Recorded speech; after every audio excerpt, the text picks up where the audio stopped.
ਦੇ ਵਿੱਚ ਹਾਂ ਔਰ ਮਹਾਰਾਜਾ ਸ਼ੇਰੇ ਪੰਜਾਬ ਮਹਾਰਾਜਾ ਰਣਜੀਤ ਸਿੰਘ ਹੁਣਾਂ ਦੀ ਇਹ ਸਲਤਨਤ ਦਾ ਵਿਰਾਸਤ ਹੈ ਔਰ ਅੱਜ ਮੈਂ ਬਹੁਤ ਫਖਰ ਮਹਿਸੂਸ ਕਰ ਰਿਹਾ। ਮੈਂ ਜ਼ਿੰਦਗੀ 'ਚ ਪਹਿਲੀ ਵਾਰੀ ਆਇਆ ਔਰ ਮੇਰਾ ਖਾਸ ਜਿਹੜਾ ਇਸ਼ਕ ਆ ਉਹ ਪੁਰਾਣੀਆਂ ਇਮਾਰਤਾਂ ਨੇ। ਸੋ ਅੱਜ ਤੇ ਸੋਨੇ ਤੇ ਸੁਹਾਗਾ ਹੋ ਗਿਆ।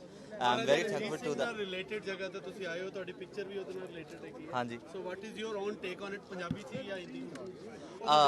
Okay, my own take is extremely beyond imagination. ਜਿਹੜੀ ਜਗ੍ਹਾ ਤੇ ਅਸੀਂ ਖੜੇ ਆ ਇਸ ਧਰਤੀ ਦੇ ਨਾਲ ਰਾਬਤਾ ਰੱਖਣ ਵਾਲੀ ਇੱਕ ਫਿਲਮ ਦਾ ਮੁੱਦਾ ਉਠਾਇਆ Briston entertainment partners Los Angeles Hollywood film industry ਨੇ ਔਰ ਇਹ ਪਹਿਲੀ ਵਾਰੀ ਹੋਇਆ ਕਿ ਪੰਜਾਬ ਦੀ ਤਫਾਰੀਖ ਦੇ ਉੱਤੇ ਇੱਕ ਏਡੇ ਵੱਡੇ ਸਤਰ ਦੀ ਫਿਲਮ ਬਣੀ ਹੈ। And I'm extremely feeling blessed and obliged and honored to playing the character of the most, I think, iconic figure that was ever hidden in behind the pages called Maharaja Dalip Singh. He converted into Christianity in his early age and he lived a lavish life in London and with Buckingham Palace with Queen Victoria. But eventually he just felt about his connection to Punjab, his Gursikhi and Maharani Jind Kaur. ਤੇ ਉਸ ਤੋਂ ਬਾਅਦ ਜੋ ਵਾਪਰਿਆ ਤੁਹਾਨੂੰ film ਦੇਖਣ ਤੋਂ ਬਾਅਦ ਪਤਾ ਲੱਗੇਗਾ। ਅਸੀਂ ਰੀਸੈਂਟਲੀ ਲੰਡਨ ਦੇ ਵਿੱਚ ਉਹਦਾ ਪ੍ਰੀਮੀਅਰ ਕਰਕੇ ਆਏ ਹਾਂ ਤੇ ਬਹੁਤ ਹੀ ਐਕਸਟ੍ਰੀਮਲੀ ਤੁਸੀਂ ਕਹਿ ਲਓ ਕਿ ਬਿਊਟੀਫੁਲ ਕਮੈਂਟਸ ਮਿਲੇ ਨੇ ਸਾਨੂੰ ਔਰ ਸਪੈਸ਼ਲੀ ਜਿਹੜੀ ਸਿੱਖ ਔਰ ਪੰਜਾਬੀ ਕਮਿਊਨਿਟੀ ਆ ਇੰਗਲੈਂਡ ਦੇ ਵਿੱਚ ਰਹਿੰਦੀ ਉਹਨਾਂ ਦੀਆਂ ਦੁਆਵਾਂ ਵੀ ਮਿਲੀਆਂ। ਹੁਣ ਅੱਜ ਮੇਰੇ ਖਿਆਲ 'ਚ ਸਾਡਾ ਪੰਜਾਬ ਦੇ ਵਿੱਚ ਓਨੈਸਟਲੀ ਪਹਿਲਾ ਇਵੈਂਟ ਆ ਫਿਲਮ ਨੂੰ ਪ੍ਰਮੋਟ ਕਰਨ ਦਾ ਵੀ ਔਰ ਅੱਜ ਅਸੀਂ ਖਾਸ ਤੌਰ 'ਤੇ ਇਸ ਥਾਂ 'ਤੇ ਆਏ ਹਾਂ। ਵਾਰ ਹਰੀ ਸਿੰਘ ਨਲੂਆ ਦਾ ਬਲੈਕ ਪ੍ਰਿੰਸ ਦੇ ਇੱਕ ਓਰੀਜਨਲ ਸਕੋਰ ਦੇ ਵਿੱਚੋਂ ਅੱਜ ਗੀਤ ਰਿਲੀਜ਼ ਹੋਏਗਾ। ਇਸ ਥਾਂ ਨੂੰ ਅਸੀਂ ਆਪਣੀ ਬਲੈਸਿੰਗ ਸਮਝਦੇ ਹਾਂ ਕਿ ਅਸੀਂ ਅੱਜ ਕਿਉਂਕਿ ਸ਼ੇਰੇ ਪੰਜਾਬ ਦੀ ਸ਼ਹਾਦਤ ਦਾ ਦਿਵਸ ਹੈ ਔਰ ਮੈਂ ਤੁਹਾਨੂੰ ਸਾਰਿਆਂ ਨੂੰ ਗੁਜ਼ਾਰਿਸ਼ ਕਰਦਾ ਕਿ 21 ਜੁਲਾਈ ਨੂੰ ਦਾ ਬਲੈਕ ਪ੍ਰਿੰਸ ਹਿੰਦੀ ਇੰਗਲਿਸ਼ ਤੇ ਪੰਜਾਬੀ ਤਿੰਨਾਂ ਲੈਂਗੁਏਜ ਦੇ ਵਿੱਚ ਰਿਲੀਜ਼ ਹੋ ਰਹੀ ਹੈ। ਤੁਸੀਂ ਜ਼ਰੂਰ ਇੱਕ ਇਸ ਤਵਾਰੀਖ ਨਾਲ ਵਾਬਸਤਗੀ ਦੇ ਤੌਰ 'ਤੇ ਵੀ ਔਰ ਇਸ ਧਰਤੀ ਦੇ ਨਾਲ ਰਾਬਤਾ ਰੱਖਣ ਦੇ ਤੌਰ 'ਤੇ ਵੀ ਤੁਹਾਨੂੰ ਸਾਰਿਆਂ ਨੂੰ ਤਾਕੀਦ ਕਰਦੇ ਹਾਂ ਕਿ ਜ਼ਰੂਰ ਉਸ ਫਿਲਮ ਦਾ ਨੂੰ ਦੇਖੋ ਔਰ ਬੱਚਿਆਂ ਨੂੰ ਔਰ ਬਜ਼ੁਰਗਾਂ ਨੂੰ ਜ਼ਰੂਰ ਦਿਖਾਓ ਕਿਉਂਕਿ ਸਾਡੀ ਇੰਡਸਟਰੀ ਦੀ ਲੈਜੈਂਡ ਮਤਲਬ ਕਿ ਐਕਟਰੈਸ ਸ਼ਬਾਨਾ ਆਜ਼ਮੀ ਜੀ ਮਹਾਰਾਣੀ ਜਿੰਦ ਕੌਰ ਦਾ ਕਿਰਦਾਰ ਕਰ ਰਹੇ ਨੇ ਔਰ ਬਾਕੀ ਸਾਰੇ ਐਕਟਰ ਐਕਟਰੈਸਸ ਜਿਹੜੇ ਨੇ ਬ੍ਰਿਟਿਸ਼ ਨੇ ਤੇ ਅਮਰੀਕਨ ਨੇ ਔਰ ਉਹਦਾ ਟ੍ਰੇਲਰ ਸ਼ਾਇਦ ਤੁਸੀਂ ਦੇਖ ਰਹੇ ਹੋਣਗੇ। ਇੱਕ ਉਹਦਾ ਗੀਤ ਆਲਰੇਡੀ ਰਿਲੀਜ਼ ਹੋ चुका है। इंडिपेंडेंस की अगर कही हिंदी में बात है, जो इंडिया के इंडिपेंडेंस मूवमेंट से पहले महाराजा दलीप सिंह ने एक उसका बेस बनाना शुरू किया था।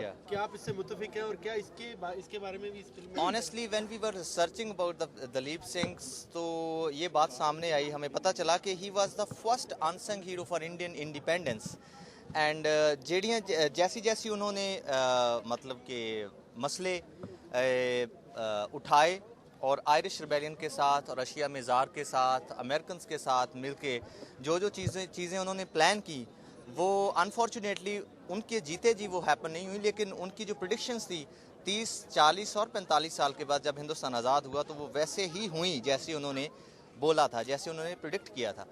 तो इस बात से ये बहुत फिल्म देखने के बाद ये बहुत बड़ी बात सामने आएगी कि जो आज तक हमारी ये मैं कहता हूँ कि बदकिस्मती है स्पेशली हमारी कि हमने कभी भी महाराजा साहब को दलीप सिंह को एज अ हीरो कंसिडर नहीं किया। तो क्योंकि he converted into Christianity and lived a life in England. But जो उन्होंने ज़िंदगी में जद्दोजहद की, जो ज़िंदगी में उन्होंने वापस आने की कोशिशें की वो बशर्ते ऐसा नहीं हो सका क्योंकि उस वक्त बरतानवी सल्तनत तमाम दुनिया पे उनका परचम था। तो तब ऐसा नहीं था कि फ़ोन्स थे या कुछ था, तार होती थी वो भी पढ़ के जाती थी आगे किसको कैसी इन्फॉर्मेशन दी जा रही है। इसलिए उनके जो तरकीब थी वो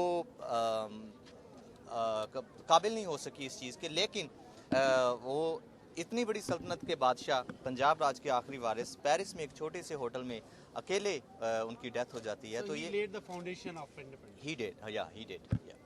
सरताज, आप एक पंजाबी सूफी गायक हैं जी। उर्दू के अल्फाज और पंजाबी के अल्फाज जानते हैं जी। तो इस पिक्चर में अंग्रेजी में एक्सेंट जो है वो कैसे डेवलप किया शबाना आजमी का पंजाबी में और आपका अंग्रेजी में? It was extremely opposite because English was my third language and Shabana जी पंजाबी मेरे ख्याल से उनकी तो चौथी या पांचवी ज़ुबान होगी। लेकिन we both helped each other.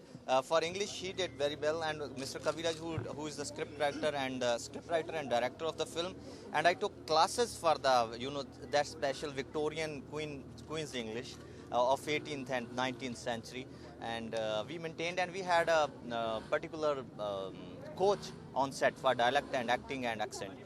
So Shabana ji के लिए मैं रोज़ हम ब्रेकफास्ट पे मिलते थे और वो मेरे सामने आ जाती थी कि अच्छा लिखा तो हिंदी में है, बोलना पंजाबी में है, तो मैं उनका एक्सेंट दुरुस्त करता था कि नहीं इसको ऐसे बोलना है, तो I got a privilege to teach her in a way. Thank you भाई।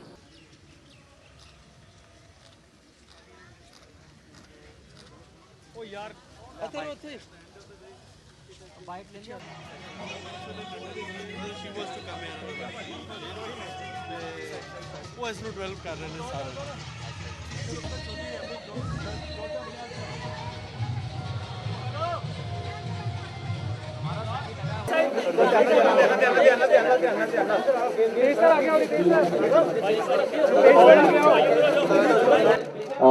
ਅੱਜ ਕਿਉਂਕਿ ਅਸੀਂ ਗੋਬਿੰਦਗੜ੍ਹ ਫੋਰਟ ਦੇ ਵਿੱਚ ਖੜੇ ਹਾਂ, ਸੋ ਵਾਹਿਗੁਰੂ ਜੀ ਕਾ ਖਾਲਸਾ ਵਾਹਿਗੁਰੂ ਜੀ ਕੀ ਫਤਿਹ। ਮੈਨੂੰ ਅੱਜ ਬਹੁਤ ਫਖਰ ਮਹਿਸੂਸ ਹੋ ਰਿਹਾ, ਖੁਸ਼ੀ ਮਹਿਸੂਸ ਹੋ ਰਹੀ ਹੈ ਕਿ ਹਿੰਦੁਸਤਾਨ ਦੀ ਖਾਸ ਤੌਰ ਤੇ ਨਾਰਥਰਨ ਇੰਡੀਆ ਦੀ ਪੰਜਾਬ ਦੀ ਸਲਤਨਤ ਸਿੱਖ ਤਵਾਰੀਖ ਦਾ ਉਹ ਪੰਨਾ ਹਾਲੀਵੁੱਡ ਫਿਲਮ ਇੰਡਸਟਰੀ ਨੇ ਪਲਟਿਆ, ਜਿਹੜਾ ਬਹੁਤ ਚਿਰ ਤੋਂ ਅਣਗੌਲਿਆ ਪਿਆ ਸੀ।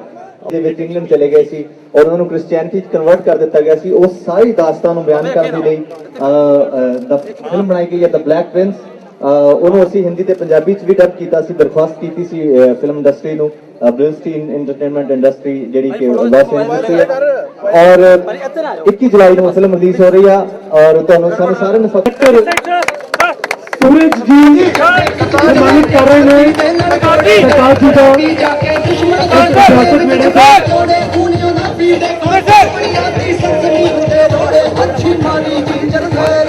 आजमी जी के नाम सर एक minute sir this side sir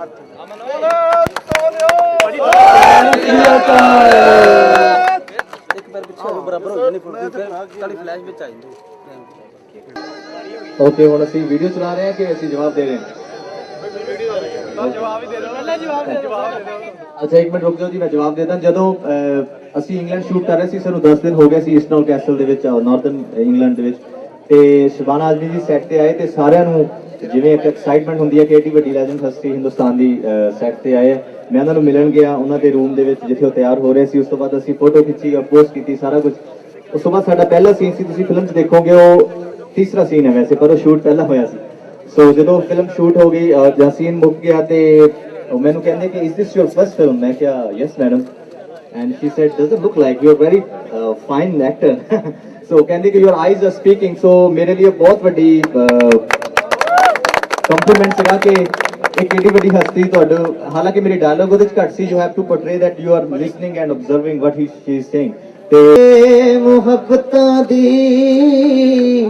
ਮੈਨੂੰ ਸੱਜਣ ਫੱਬਣ ਦੀਆਂ ਰੀਝਾਂ, ਮੇਰੀ ਏ ਅਲੱਗ ਦੁਨੀਆ ਜਿੱਥੇ ਖਿਲਰੀਆਂ ਰਹਿੰਦੀਆਂ ਚੀਜ਼ਾਂ, ਤੇ ਰੱਬ ਜੀ ਨੂੰ ਕਹਿ ਕੇ ਵੇ ਮਾਇਆ ਅੰਬਰਸਰ ਵਿੱਚ ਕਿਲਾ ਮੈਂ ਸਜਾਵਾਂ, ਕਿ ਰੱਬ ਜੀ ਨੂੰ ਕਹਿ ਕੇ ਵੇ ਮਾਇਆ ਇੱਕ ਬਦਲੀ ਮਹਿਲ ਬਣਵਾਵਾਂ, ਜੇ ਕਿਤੇ ਮੇਰਾ ਵਸ ਚੱਲਿਆ ਤੈਨੂੰ ਦਿਲ ਦੇ ਅੰਬਰ ਤੇ ਸਜਾਵਾਂ, ਵੇ ਚੰਨਾ ਤੇਰੀ ਚਾਨਣੀ ਦਾ ਗਈ रूह भी हो गई उस दे हवाले, नाम सर ताज सुनीदा वैसे रांझे वाले लगदे ने चाले, हत्थां विचों जिंद किर गई रूह भी हो गई उस दे हवाले, नाम सर ताज सुनीदा वैसे रांझे वाले लगदे ने चाले, कोई आखो मेरे बाबले नूं एदे नाल ही लैणियां ला, बाबले नूं ओदे नाल ही लैणियां ला, जे किते मेरा वस चलिया ਤੈਨੂੰ ਦਿਲ ਦੇ ਅੰਬਰ ਤੇ ਸਜਾਵਾਂ, ਓਏ ਚੰਨਾ ਤੇਰੀ ਚਾਨ